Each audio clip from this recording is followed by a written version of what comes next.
Zbyszek Cybulski był urodzonym właśnie takim aktorem, w związku z tym na scenie to się dobrze bardzo sprawdzało. Inni aktorzy starali się mu towarzyszyć, ponieważ ten repertuar w ogóle nie był znany w naszym teatrze polskim. W związku z tym wszyscy byli zdumieni, że takie przedstawienie. No a w międzyczasie wszedł film Popiół i diament na ekrany, no i widzieć żywego Cybulskiego wszyscy zapragnęli.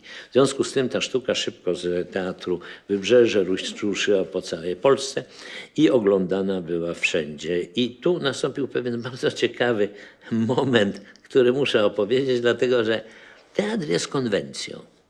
I nie tylko, że konwencjonalnie grają aktorzy, że są konwencjonalna scenografia, że tylko to, co jest konwencjonalne, w ogóle dochodzi do widza, ale też jest i konwencja, co wolno w teatrze, a czego nie wolno. No nie wolno aktorowi, że tak powiem, porozumiewać się z widownią. On jest postacią, jest po tej stronie, a to jest widownia, która go ogląda jako postać. Zbyszek Cybulski przyjechał do Krakowa, a w Krakowie chciał zagrać najlepiej, dlatego że chodził do krakowskiej szkoły, no i tu miał straszny kompleks, że występuje na scenie teatru miejskiego, wielkiego teatru, którym kiedyś trzymał halabardę i statystował w tym teatrze. I nagle wchodzi jako grający główną rolę. Szalenie mu zależało. No i odbyło się takie przedstawienie, gdzie on zaczął grać, pierwsze kwestie padły i nagle zatrzymał się. Publiczność zamarła, bo nie rozumiała, co się dzieje. On podszedł do rampy i powiedział: bardzo przepraszam, pomyliłem się, zacznę jeszcze raz. Coś podobnego nigdy się nie zdarza w teatrze. No pomyliłeś się, idziesz dalej, starasz się, że tak powiem, wydobyć.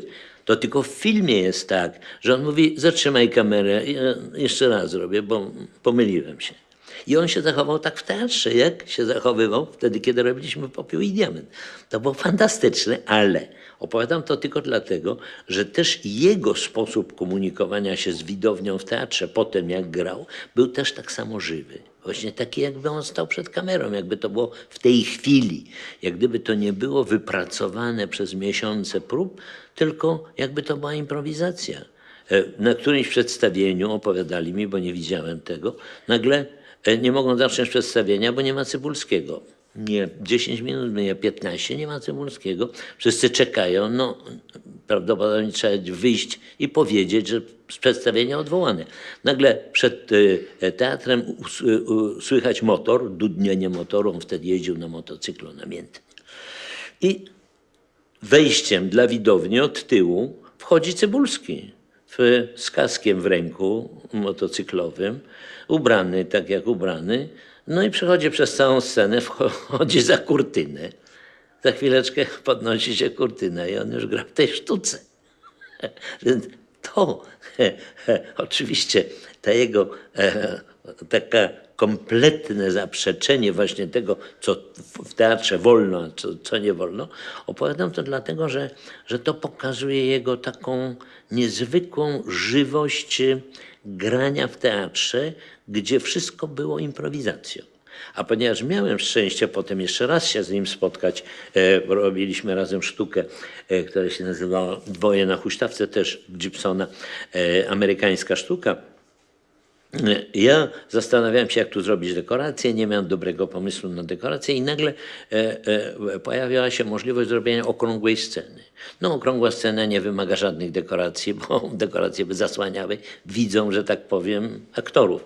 W związku z tym widzowie siedzą dookoła, po środku stoi łóżko, ponieważ to jest historia o dwóch wnętrzach tej dziewczyny, której on się kocha i pomiędzy nimi, że tak powiem, sztuka na dwie osoby, pomiędzy nimi wszystkie nieporozumienia i ten układają się, więc łóżko przedzieliłem na połowę. Połowa łóżka jest jej, drugą połowa jest jego. No i muszę powiedzieć, że tu Zbyszek pokazał swoje mistrzostwo właśnie w tej, że nie speszył się widowni, która siedzi tuż obok niego. Nie speszył się, że widownia siedzi za jego plecami i on do niej plecami, co było dla aktorów szokujące. I tak powstała, że tak powiem, moje pierwsze zetknięcie z teatrem w kapelusz pełen deszczu.